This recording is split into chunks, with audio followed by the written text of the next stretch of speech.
महायुतीतून पुरंदर हवेलीची जागा भाजपला सुटावी अशी मागणी भाजपच्या नेत्यांनी केलेली आहे. आपल्यासोबत माजी आमदार अशोक टेकवडे आहेत. खरं तर गेल्या काही दिवसापासून चर्चा होती की महायुतीचे उमेदवार विजय शिवतारे असणार, परंतु अचानक तुम्ही ट्विस्ट निर्माण केला, ही जागा भाजपला सोडावी अशी मागणी करताय. काय नेमकी कारण आहे? गेल्या जर त्याच्यामध्ये काही दिवसाचा जर त्याच्यामध्ये काही वर्षांचा जर विषय पाहिला तर पुरंदर तालुक्यातल्या सामान्य शेतकरी कष्टकऱ्यांचे जे प्रश्न आहेत, म्हणजे त्याच्यामध्ये त्या ठिकाणी गुंजवणी किंवा वीर धरणाच्या खालून त्या ठिकाणी शेतकऱ्यांना पाणी मिळावं, पुरंदर उपसा सिंचन योजना त्या ठिकाणी पूर्ण क्षमतेने चालावी, जी त्याच्यामध्ये त्या ठिकाणी कधीही पूर्ण क्षमतेने चाललेली नाही. मी उद्घाटन केल्यानंतर तोच कालावधी होता त्या 3 वर्षाचा की ती पूर्ण क्षमतेने चालली. त्याच्यानंतरच्या काळात ती पूर्ण क्षमतेने चाललेली नाही, 20-25% क्षमतेने चालली. आणि जो विमानतळाचा जो प्रश्न निर्माण झाला की एक लोकप्रतिनिधी म्हणतात की या ठिकाणी झालं पाहिजे आणि दुसरे म्हणतात की दुसऱ्या ठिकाणी झालं पाहिजे. याच्यामुळं पुरंदरच्या जनतेमध्ये अतिशय संभ्रमाचं वातावरण तयार झालं. सामान्य माणसांच्या मध्ये नैराश्य निर्माण झाले की हे विकासाचे केंद्रभूत असणारे प्रश्न गेले 10 वर्षापासून त्या ठिकाणी सुटलेले नाहीयेत. आणि म्हणून त्याच्यामध्ये आज लोकांच्या मनामध्ये खूप वेगळी भावना निर्माण झालेली आहे. त्याच्या पलीकडे जाऊन हवेली तालुक्यामध्ये त्या ठिकाणी फुरसुंगी आणि उर्वदेवाची नगरपालिका, कोण म्हणतं महानगरपालिका, म्हणजे हे प्रश्न सगळे प्रलंबित ठेवल्यामुळे तिथलाही नागरिक आणि कष्टकरी माणूस तो बी संभ्रमित झालाय. अनेक त्या ठिकाणी हवेलीतलेही प्रश्न आहेत की त्याच्यामध्ये ज्यांना टॅक्सेस जास्त भरायला लागतात त्यांचे प्रश्न प्रलंबित आहेत.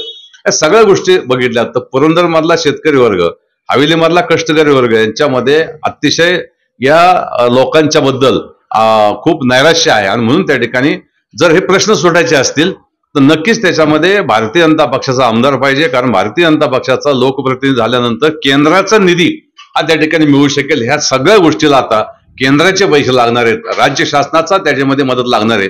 राज्य शासन कसल्याही परिस्थितीमध्ये त्या ठिकाणी पुन्हा भारतीय जनता पक्षाचंच मुख्यमंत्री त्या ठिकाणी होणार असल्यामुळं आपण सगळ्या जनतेची मागणी ही निर्माण झालेली आहे की भारतीय जनता पक्षाचा आमदार झाल्यानंतर हे सगळे प्रश्न आपले सुटतील आणि आपण जे काही अडचणीत आहोत ते आपली अडचण दूर होईल. तुम्ही पक्षश्रेष्ठींकडे काय बोलणं झालंय का या संदर्भात? तुम्ही मागणी केली, पक्षश्रेष्ठींकडून काही तुम्हाला कळवण्यात आलंय का? राज्याचे उपमुख्यमंत्री नामदार देवेंद्रजी फडणवीस साहेबांच्याकडे हा विषय मी स्वतः मांडला.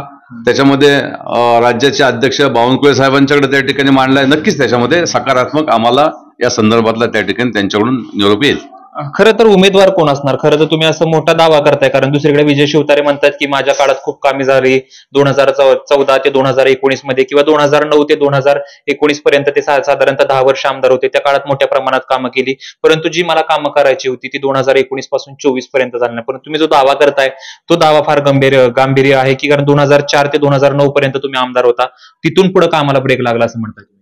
नाही, मी त्याच्यामध्ये असं आपल्याला म्हणतो की पुरंदर उपसा सिंचन योजनेचं उद्घाटन मी केल्यानंतर ते पंप आम्ही त्याच्यामध्ये पूर्ण क्षमतेने चालवले. नंतरच्या काळामध्ये आजही त्याच्यामध्ये ते पंप पूर्ण क्षमतेने चालू नाहीयेत. शेवटी कामं ही होत असतात. कुणी लोकप्रतिनिधी झाला तर छोटी मोठी कामं त्या ठिकाणी होत असतात. मी त्याच्यामध्ये कामं झाली नाहीत असं अजिबात म्हणत नाहीये, परंतु जे शेतकऱ्यांच्या दृष्टीने महत्वाचे आहेत, मी सुद्धा शेतकरी म्हणूनच त्याच्यामध्ये बोलतोय. मागच्या वर्षी त्याच्यामध्ये मी जवळपास 27 एकराला ठिबक नव्याने केली. 3-4 महिन्यानंतर पाणी संपलं, सगळं ठिबक गोळा करून घेतलं. माझा स्वतःचा ऊस त्याच्यामध्ये 18 ते 20 एकर जळून गेला. माझ्याकडे आज 250 गायी आहेत. आम्ही त्याच्यामध्ये 3-4 महिन्यात त्या ठिकाणी जवळपास त्याच्यामध्ये बाहेरनं सगळा, म्हणजे मीच काय तर पुरंदर तालुक्यामधले अनेक लोक त्याच्यामध्ये बाहेरनं त्याच्यामध्ये सगळा ऊस विकत घेत होते, चारा विकत घेत होते. ही परिस्थिती शेतकऱ्यांची बदलणार कधी? आमचा शेतकरी आमच्या स्वतःच्या पायावरती सधन होणार कधी? त्याला त्याच्यामध्ये गुंजवणीचा पाण्याचा जो काही प्रश्न निर्माण झालाय त्याच्यामध्ये खूप काही कोर्ट कचेऱ्या आहेत. आमचं म्हणणं आहे वीर धरणाच्या खालून जे पाणी आता वाहून जाते, आता 2 महिने झालं पाणी वाहून चालले, तिथं आपण त्याच्यावर नवीन एक केटीवेर केला आणि त्याच्यामध्ये ते पाणी उचललं तर वाहून जाणारं पाणी, केटीवेर मधलं पाणी 5 महिने या तालुक्याला पाणी मिळेल आणि कमी खर्चामध्ये योजना होऊन जाईल.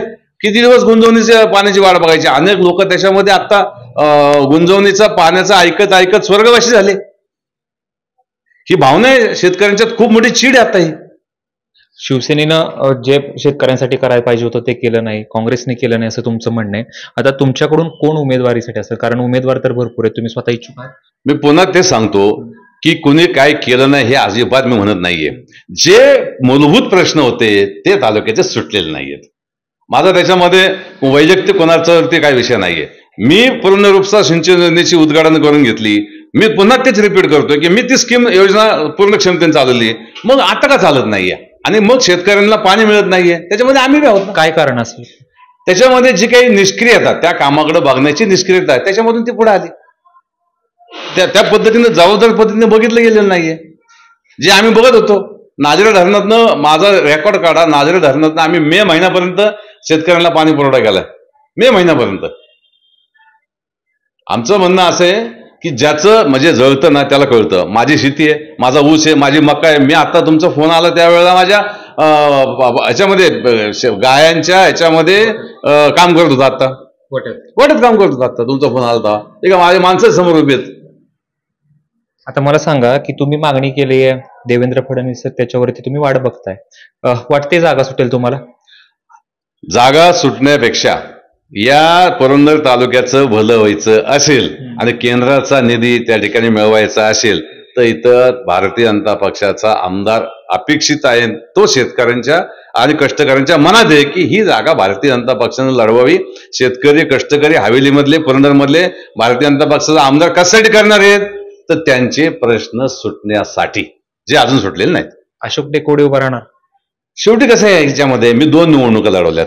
2004ची लढवली, 2014ची लढवलेली, बूथ पातळी 2009ला 2014ची लढवली.